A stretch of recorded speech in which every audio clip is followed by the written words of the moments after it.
You know, the best-selling book, Harbinger, which means the warning of judgments, they're reappearing again. There's 9 of them.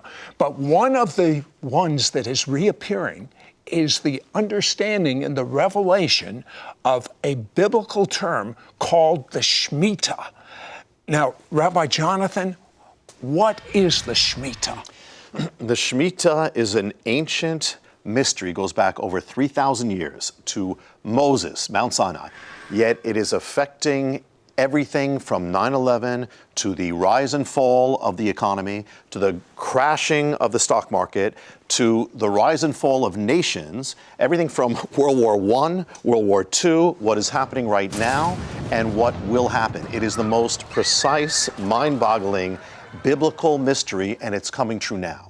Now, when you talked about it in your book, The Harbinger, did you have any idea that this would so affect us today in our everyday life? I mean, and how big it is? I knew it was happening. I mean, at least in a certain period, but I had no idea that it didn't just happen then. It's been affecting us, every single one who's watching right now. It's affecting every life since the day we were born and the future. I had no idea until very recently how big it was. It's really mind-blowing. Okay, let's just start with basics. Yeah. What does the Shemitah mean? What does the word mean? The Shemitah means the release, but it could also mean, literally, it can also mean the fall or the collapse in Hebrew. It can also mean the shaking.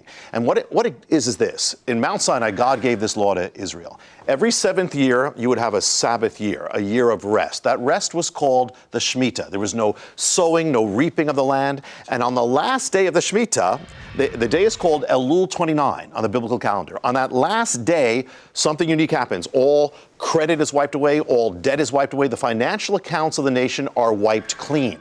Now, this was to be a blessing, but when Israel turned against God, the Shemitah comes back as a sign of judgment on a nation that is driving God out of its life.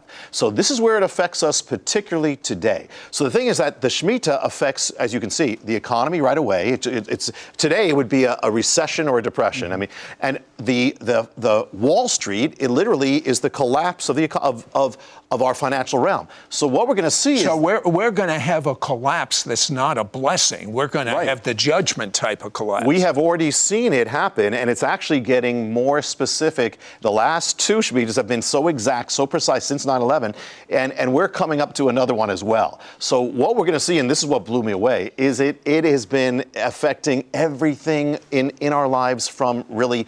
There's no end to it. It's amazing and it's precise, down to the days, the hours, even the seconds. Okay, give us some background. Like they explained every 7 years. Yeah, every 7th year. So you have this rest, and here's the keys to know, because we're gonna see what's happening right now. The keys are, number one, you have the 7-year cycle. So the 7-year cycle, everything stops, and then you have this financial wipeout. Okay. According to the Bible, every 7th year, yes, we have just a blessing from God, or if we haven't done what God's asked, it becomes a judgment. It became a judgment. Actually, in 586 BC, wiped out Jerusalem. They were in Babylon for 70 years, and the Bible says it was because it was timed according to how many Shemitahs they broke. So it becomes this amazing thing. It not only wipes away accounts, it can wipe away cities and nations. You know, if someone is a non-believer in the Bible as being from God, just looking at these patterns that are affecting us today, that have affected us historically, nations being rising and falling, economies rising and falling. I mean, it's just, how could anyone not be a believer in the Bible? Yeah, amazing. And here, Sid, if you look, here's an example. If you look at the last 40 years of our financial history, you look for, there's 5 great turning points or long-term collapses combined often with recessions. When did they take place? I'll give you an example. 1973, first one. Second one, 1980. Third, 1987. Fourth, 2000. And fifth, 2007, Great Recession. What do you notice about all of them? Every one of them is separated by a 7-year period. I mean, 73 to 80, 7 years. 80 to 87, 7 years. 2000 to 7 years. Are any of them linked specifically to the year of the Shemitah? 1973, year of the Shemitah. 1980, Shemitah. 87, Shemitah. 2000, Shemitah. 2007, the Shemitah. Every single 100% of them happened according to the appointed time in the Bible. Some of these things went down to the seconds. So if you go, listen, take it larger. Go to the greatest crashes in history, and you'll find, do any of them take place linked to the year of the Shemitah? The majority of them do. I'll give you an example. This is the third greatest crash in history, 1937 and 38. When does the Shemitah happen? 1937 and 38, same year. In fact, when the Shemitah begins, the next day, Wall Street collapses. Here's another one, the Great Recession. When does that happen? It is 2007 and 8.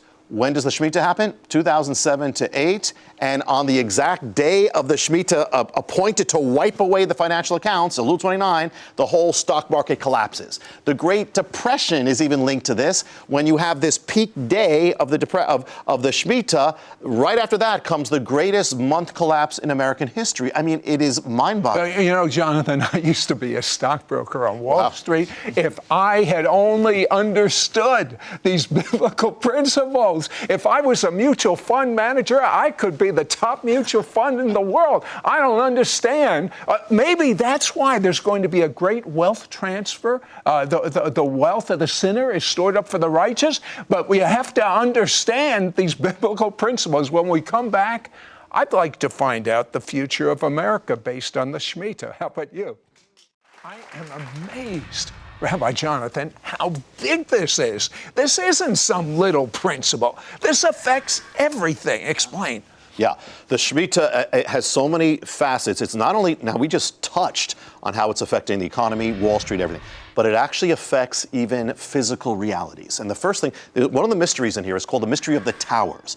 In the Bible, the word for tower is migdal. That comes from a Hebrew word gadal, which means greatness. So there's a link between towers being built and greatness, or, you know, a nation's greatness or its pride, its glory. We're great, you know. Yeah, you know what that reminds me of? The Tower of Babel. Exactly. That's what they were trying to do. We're going to make a name for ourselves. That's We're exactly going to build a tower up to heaven. That's exactly it. Now, could there be, now there's a mystery here, could it be that the rising of the highest towers in the world actually mark the rising of nations and powers? And we're going to see, this is linked to the Shmita, it's amazing. For instance, from the Middle Ages, the highest towers were in Europe, the center of power was in Europe.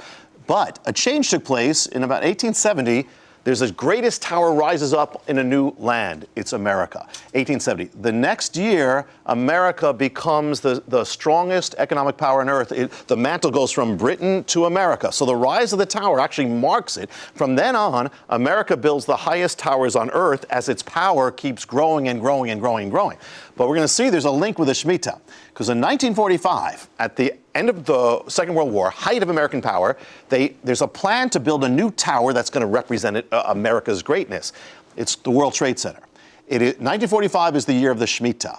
The tower is conceived, the World Trade Center, year of the Shemitah. It's begun they start building it in 1966, year of the Shemitah.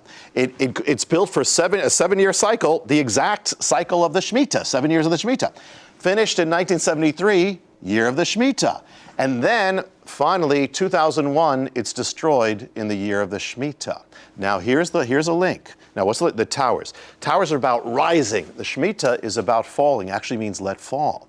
The tower is about the glory of man. The Shemitah is about humbling the pride of man or the pride of a nation. So here, we see in the Bible, you know, the Shemitah wipes out accounts we saw that are built up. It also wipes out realities that are built up too. And so here, in the year of the Shemitah, actually, as the Shemitah gets to its peak, that's when 9/11 happens. 9/11 happens at the peak of the Shemitah, the last week, when it's getting ready for the day of nullifying, wiping things out. And actually, the collapse of the tower causes the collapse of Wall Street. You have the greatest, so you have the collapse of a tower, the pride of a nation, and you have the collapse of Wall Street at the same time on the day of the Shemitah, which means that even the timing of 9/11 was had to be determined exactly by the ancient mystery of the Shemitah. And here's the prophetic things with this. This is just one of the things, that if the rise of a tower speaks of the rise of a nation, what does the fall of a tower speak of?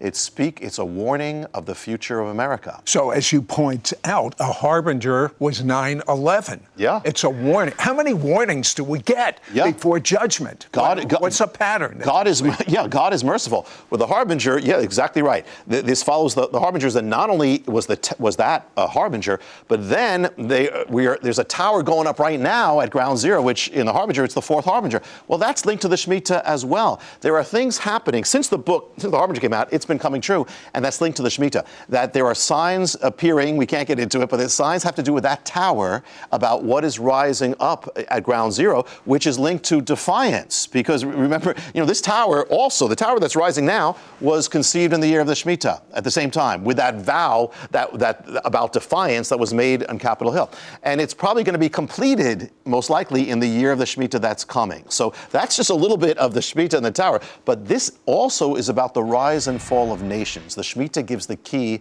about when nations rise and fall. It has to do with America. Let me give you an example how this mystery is so big, it's affected everything. Shemitah, it actually can be taken as, I said, shaking or falling or collapsing. 1917, you have the year of the Shemitah. You have a collapse on Wall Street, but you also have a shaking of the nations called the First World War. The Shemitah is about collapsing. In that war, you have the collapse of powers, collapse of four empires: the German Empire, the Hungarian, the Russian, the Ottoman, all collapse in the year linked to the Shemitah. And you also have the Shemitah is linked to the rise of nations. 1917 is the year that begins America's rise of world power on the stage. It enters the First World War. This is considered that. And so you have the beginning of this rise. But if you take it 4 Shemitahs later, which is 28 years, interesting, 4 in the Bible is a number of kingdoms. It takes you to 1945, and you have another global cataclysm. You have the shaking of the world, shaking World War II coming. You have literally, actually, Hitler's attacks began in 1938. That was the year of the Shemitah. Goes 7 years till 1945 until it's over. Shemitah. The Holocaust, Kristallnacht. It's noted as 1938 as the fateful year. Year of the Shemitah. Ends 1945, year of the Shemitah. When you reach the peak of the Shemitah, you also get the peak of World War II, summer of 1945. You're approaching the Shemitah's day of nullifying things. Well, this is the day of wiping out. Unleashed on the world is the greatest power of wiping out ever. The atomic nuclear warfare comes on at the end of world. It's like this crescendo. The war ends in the last week of the Shemitah, this whole 7-year period. And actually in Berlin, the Allies have a victory parade. It's on the day of the end of the Shemitah. I mean, so world history. This launches America as the superpower of the world. Even the Cold War in the year of the Shemitah. Now, if you go one more period, you go 4 Shemitahs later, 28 years. Shemitah can mean also the fall of a nation. It gets you to 1973. Key point. 1973, America decides to legalize the killing of unborn children. Same sin ancient Israel was judged for. And that same year also is the year America loses its first war. Vietnam collapses. On the same day, August 15th, that America won the war before in the other Shemitah. And so you have this thing of the fall now. And in the same year of that fall, you have the World Trade Center, which marks the same years that America legalized the killing of its children. Okay, now with the amazing precision we've just seen in the past, what does that tell us about now and the future? So Rabbi Jonathan has pointed out, when we have the Shemitahs, that's every 7 years, meant for blessing by God, but if we're not following God's laws, it turns into a curse. Horrible things have happened in the history of Israel. Well, we're coming into a Shemitah right now. When does it start? The Shemitah begins September 25th. I can remember happens to be my birthday, so it's easy. September 25th, and then it goes till September 13th, 2015. Now, let me tell you. Now, a few things. One is 2 cautions. God doesn't have to do anything. It doesn't necessarily have to happen every time. However, other caution is he can. And the thing is that what the pattern is generally this. At the beginning of the Shemitah, you don't necessarily notice. Listen, if I was God, I wouldn't even be waiting for a Shemitah with all of that. I mean, what we're doing is we're poking our finger in God's eyes as a nation here in the United States. I mean, I'm glad that I'm not God. God's got so much more mercy than me. But if you study the Bible, he does have a point of judgment. Yeah, and that's the dangerous thing, because when you combine this all together, where America's going, when you combine the Harbingers appearing and continuing, when you combine the Shemitah, that's the thing. The thing is this: in the last two Shemitahs, this is 2001, and then it's 2007 and 8. Yeah. You had the mystery is getting more and more precise and intense. It's a buildup, because in 2001 you have the greatest stock market collapse in history happens on the exact day appointed in the Bible, Elul 29, to wipe out the financial accounts. 7 years later, 2008, you have the other greatest crash in American history, bigger, and it happens on the exact same day appointed in the Bible. The two greatest crashes happen exactly 7 Hebrew years apart, down to the days, the hours, to the seconds. So the mystery is getting more intense. He's going so fast. Yeah. I want you to catch. It is so precise what he's saying. It's the year, the day, the second. I mean, what an awesome God we serve. Yeah, and the thing is, what this indicates, Sid, is there's an intensifying that means that the nation, we are progressing towards judgment. And that's exactly what's happening. It's in America. So, now, again, God doesn't have to do anything when we say, but I'd be aware. All right, tell me the exact date it starts and it ends. September 25th, and that's the start. Of this year. And usually, again, at the beginning, it's not necessarily so noticeable, but if something is chosen for this year, then it's usually as it builds up to its peak, that's usually when things happen, okay? Which is September 13th of 2015. Now, there's also, we've talked about this before, happens to be with the blood moon period as well. Because the blood moon period is a year and a half. Well, we're in that half part, but the year, what's left, is totally Shemitah. So it's all happening at the same time as Shemitah. It's like a convergence of warnings. It seems. And the other thing is that, here's another thing, Sid. In the Bible, one of the signs of judgment is the darkening of the sun. Now, we're not saying every eclipse is. However, there's something there. Here's the thing. Get this. When that peak day comes, Elul 29, it's going to be a solar eclipse marking that day, the great day of nullification. At the end of the Shemitah is going to be a solar eclipse the same day. When we talked about the tower, putting this all together. When that tower, when they just recently put the spire to make it the tallest in America, the day they put it up was another solar eclipse. And when the last time, Sid, when a solar eclipse happened on Elul 29, was 1987, you had the greatest wipeout of Wall Street in history right after that. So not saying things have to, but things all right. This begs the question. You have been studying this, but not just studying as a scholar, which you are, but by revelation. I want you to tell me what you think is going to happen. I believe, whether it happens in this period or not, and I'd be ready, I believe, without any question, a great shaking is coming to America. And this shaking will affect the economy, will affect the financial realm, and can be very well more than either of those realms, but it will affect that. Something like a famine in the land. I believe even services and infrastructure will stop. So I believe a great warning, and it's in God's mercy. Because at this point, without shaking, I don't believe there can be revival. God's heart is revival. But we have to be ready. Anything that can be shaken will be shaken. Okay, we only have 2 minutes left. What is this seventh Shemitah or /Jubilee? Okay, there's so much, and there's so many, so I'll just touch on this. Okay, when you get to the 7th Shemitah, that's 7 times 7 years, 49 years, it leads to the Jubilee. So even the Jubilee is linked to the mystery of the Shemitah. Jubilee is about restoring, getting back your land, getting back your home, you're restored to your inheritance. Well, 2,000 years ago, Israel lost its inheritance, lost the land. Well, what happened is, remember that the Jubilee only starts at the year after a Shemitah. Well, the restoration of Israel begins 1917 with a Balfour Declaration when they give the land back to Israel, Britain. 1917 follows the year of the Shemitah. It's the next thing. It's like Jubilee. It's restoration of the land. If you go 7 Shemitahs later from 1917, it brings you to 1967, the restoration of Jerusalem, right after the year of the Shemitah. The restoration. And the next one is coming. If you go 7 more Shemitahs, it comes to the next Shemitah is 2015. The year after is 2016. I'm not saying God has to, but it's amazing what he's done. He's just amazing. He's in charge of everything. So this 7th Shemitah that is coming up could be the wrap-up, not just for America, but everything. Could be prophetic. And again, we can't put God in a box, but isn't it amazing? The Shemitah holds the mystery really of everything. But the mystery of everything has to be simple. Yes. It's in Yeshua, Yes. Jesus, the Jewish Messiah. Yes. Repent of your sins. Ask Jesus to be your Lord. Live inside of you. Start reading the Bible. And I'm telling you, if you walk in the same peace that I'll train you and equip you to walk in that God's given me, nothing will bother you. Nothing.